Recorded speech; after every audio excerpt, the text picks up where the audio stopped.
ሰላም ጤና ይስጥልን ተመልካቾቻችን ከአንከር ሚዲያ ዝግጅት ክፍል ያክብሮ ሰላምታችንን እናቀርባለን። በተለያዩ የአማራ ክልል አካባቢዎች አሁንም ውጊያዎች እየተካሄዱ ይገኛሉ። የአማራ ፋኖ ብሔራዊ ንቅናቄ እንግዲህ ቀጣዩን እርምጃ በተመለከተ አሁን ቀጣዩ እርምጃ በአይነትም በመጠንም በስፋትም በተለየ ሁኔታ ሊከሰት የሚችል እንደሆነ ከወዲሁ መገመት የሚቻል ጉዳይ ነው። በዛ ዙሪያ ምክክሮች፣ ውይይቶች እየተደረጉ እንዳለ ነው የምንሰማው። በዚህ መሃል ሀገሪቱ በበርካታ ክስተቶች፣ ቀውሶች እንደዚሁ ተወጥራ የተያዘች ሆናለች። አብይ አህመድ ጦርነትን እየቀፈቀፈ ይገኛል። በሌላ እጁ ደግሞ የሰላም ተምሳሌት የልማት አርበኛ ሆኖ ለመታየት የሚያደርገው መፍጨርጨር በሚቆጣጠራቸው ቴሌቪዥኖች ላይ በድምቀት የሚታይ ጉዳይ ሆኗል። አብይ አህመድ በአማራ ክልል አቅም እያጠረው እንደመጣ ጦርነቱን የሚደግፍ የሰው ኃይልና የገንዘብ አቅሙ በከፍተኛ ደረጃ እየተመናመነ በአሁኑ ሰዓት በማንኛውም መልኩ በአማራ ክልል የሚደረገውን ጦርነት ለማስቀጠል የሚያስችል ቁመና እንደሌለው ከድምዳሜ ላይ ደርሰው ሁኔታውን እንዴት መለወጥ እንዳለባቸው እንዴት ጉዳዩን መቋጨት እንዳለባቸው የመከሩበት ነው። አብይ አህመድ በአሸናፊነት የአማራን ክልል አንበርክኬም ከዛም ወደ ትግራይ ወደ ኤርትራን በማማተር ሁሉንም ዝምጭጭ አሰኛለሁ የብልጽግናን መንግስት አዲስ አበባ ላይ አጸናለሁ ብሎ በጀብደኝነት ተነስተዋል። ምን ማለት እንችላለን? አሁን የሚያደርጋቸው አጠቃላይ እንቅስቃሴዎች በተለይ ወደ ሰሜን ኢትዮጵያ አካባቢ ጦርን እያጓጓዘ መሆኑ የአማራ ኃይልን መቋቋም አቅቶት ነገር ግን ለሌላ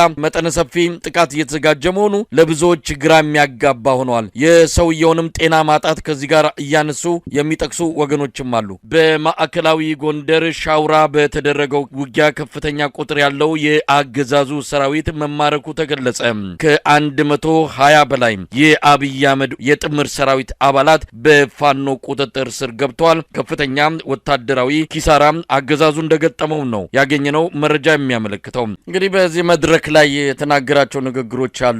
አብይ አህመድ ፉከራው፣ ሽለላው፣ በአጠቃላይ በንግግሮቹ የሚጠቀምባቸው ኃይለ ቃሎች ምናልባት ሀገሪቱ የጦዘ ወደሚመጣው የጦርነት አውድ ውስጥ ልትገባ እንደምትችል የሚያመላክት ነው። አብይ አህመድ ተወደደም ተጠላም እንዲህ ተዘግተን አንቀርም የሚል ነገር በአዋሳ ስቴዲየም በመፈክር ደረጃ እንዲታይ አድርጓል። ከዛም ባሻገርም አሰብ ያለችበትን የኢትዮጵያ ካርታ በትርኢቱ እንዲታይም ተደርጓል። አሰብ ኢትዮጵያ የሚል መርከብ ያለበት ትልቅ የሰልፍ ትርኢትም በትዕይንቱ አድማቂዎችም እንዲታይ ተደርጓል።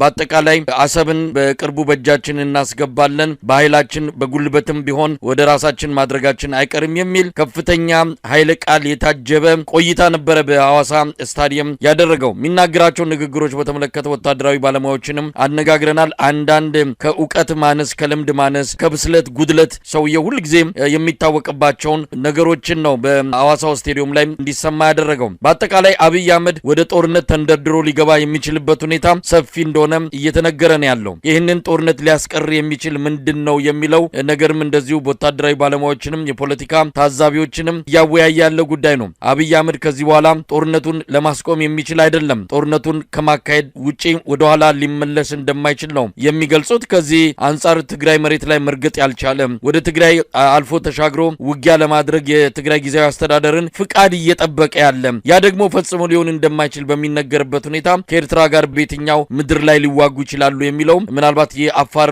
ቡሬ በኩል ወደ አሰብ አቅጣጫ ያለው መሬት ካልሆነ በስተቀር በትግራይ መሬት ላይ ሆኖ ከኤርትራ ጋር ለመዋጋት የሚችልበት እድል እንደሌለ ነው የሚነገረው። ትግራይ የኢትዮጵያ አካል ናት። ትግራይን እንኳን መቆጣጠርና በትግራይ ሰራዊቱን ማንቀሳቀስ ያልቻለው አብይ አህመድ ነው። ከሶማሊያ እስከ ምጽዋ የሚዘረጋ የጸረ ሽብር ተልዕኮ ማስፈጸም የሚችል ሰራዊት ገንብተናል እያለ ያለው ይሄ ኢሊት እያለ የሚመጻደቅበት ሰራዊት ሰሜን ሸዋ በቅርቡ በተደረገ ውጊያ በፋኖ ታጣቂዎች ከፍተኛ ኪሳራ የደረሰበት ነው። ባለፉት 8 ዓመታት አብይ አህመድ ያሸነፈው ጦርነት የለም። የትግራይም ከሆነ በትግራይ የተካሄደውን ጦርነት ያሸነፈው ምናልባትም በኤርትራና በፋኖች በአማራ ልዩ ኃይል ትብብር እንደሆነ ይታወቃል። በአንድ ጦርነት እስከ 6000 ሰራዊት የሚማረክበት በኢትዮጵያ ታሪክ ታይቶም ተሰምቶም በማይታወቅ መልኩ ሰራዊቱ እየፈረጠጠ እስከ ሰሜን ሸዋ የደረሰበት ክስተት ነው በአብይ አህመድ ዘመን የተስተናገደው። ያሸነፈው ጦርነት የለም። አብይ አህመድ እንዲህ አይነት አሳፋሪ ታሪክ ይዞ ነው እንግዲህ ለሌሎች ጦርነቶች እየተዘጋጀን ነው፣ እስከ ምጽዋ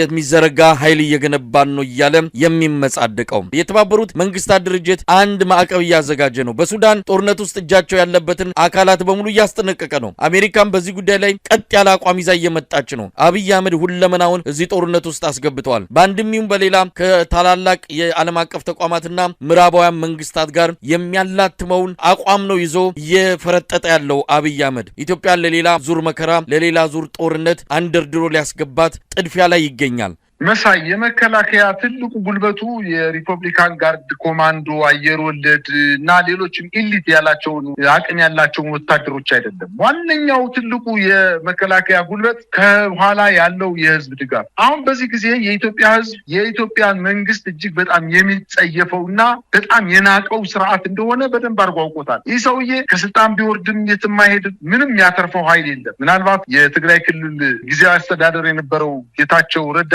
በህወሓት ፌደራል መንግስቱ ጦርነት ወቅት ኤርዶጋን አያድነውም ፑቲን አያድነውም እያለ እንደተናገረው ይህ ሰውዬ በስልጣንም ቢቀጥል ከስልጣንም ቢወርድ የሰራቸው ወንጀሎች የትየለሌ በመሆናቸው የትም ሊያመልጥ አይችልም። በዓለም አቀፍ ወንጀል በኢትዮጵያ ወንጀል እንኳን ባይጠየቅ በዓለም አቀፍ ወንጀል ዘሄግ ቀርቦ በኢትዮጵያ ላይ የፈጸመውን የዘር ጭፍጨፋ፣ ወታደራዊ ወንጀሎች፣ የጦር ወንጀሎች በአማራ ክልል፣ በኦሮሚያ ክልል፣ በትግራይ ክልል የፈጸመው አስገድዶ መድፈር ብቻ እድሜ ልክ ወይ ሞት ሊያስፈርድበት የሚችል ወንጀል እንደሰራ በደንብ አድርጎ አውቆታልና እስከ መጨረሻው የኢትዮጵያን ህዝብ በድሎ በስልጣን ላይ መቆየት ነው የሚፈልገው። ስለዚህ የህዝብ ድጋፍ እንደሌለው አውቋል።